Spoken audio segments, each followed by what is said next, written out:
আসসালামু আলাইকুম রহমতুল্লাহ বারাকাতু। আমরা যুব ক্লাব ৭১-এর পক্ষ থেকে আপনাদের সামনে হাজির হয়েছি। আপনারা সবাই জানেন, সাম্প্রতিক বন্যায় আমাদের পার্শ্ববর্তী এলাকা সাতকানিয়া বাঁশখালী হাজার হাজার মানুষ চরম বিপদে পড়ছে।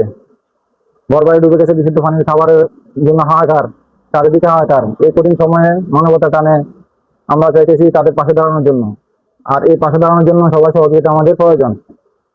আমরা সবাই ইনশাল্লাহ উপহার সামগ্রী নিয়ে আগামী বুধবারের মধ্যে যাওয়ার চিন্তা ভাবনা করছি।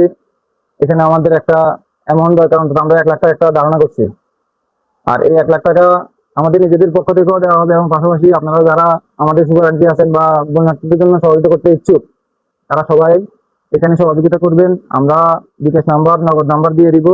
ইনশাল্লাহ স্বচ্ছতার সহিত আমাদের এই কার্যক্রম চলবে। আলহামদুলিল্লাহ, আমাদের ২৪-এর বন্যায় চট্টগ্রাম সহ বাংলাদেশের অনেক জায়গা থেকে ইনশাল্লাহ আমাদেরকে যথেষ্ট পরিমাণে আমাদের নোয়াখালীকে সাপোর্ট দিয়েছে।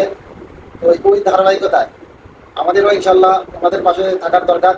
ওই প্রেক্ষাপটে আমরা ইনশাল্লাহ চেষ্টা করতেছি। বাকি আমরা এই উপদেষ্টা মন্ডলীর কাছে এই জিনিসটা আমরা চাইতেছি যে আপনারা যারা উপদেষ্টারা আছেন তারা এটা বুদ্ধি দিয়ে হোক, অর্থ দিয়ে হোক, সব ধরনের সহযোগিতা আমাদের করবেন।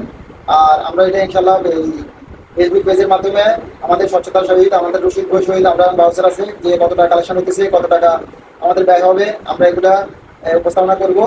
ওই পরিশেষে এটাই বলি যে ইনশাল্লাহ আমরা সবাই যদি ১০ মিনিট করে কাজ হাতে যদি নাই লাজ, আমরা যদি সবাই মিলে এই জিনিসটা চেষ্টা করি, ইনশাল্লাহ ভালো কাজে সবাই একসাথে থাকতে পারবো, করতে পারবো। তো এটার জন্য আর কি সবাই ভালো থাকবেন, ধন্যবাদ। বাকি আমাদের যে কালেকশন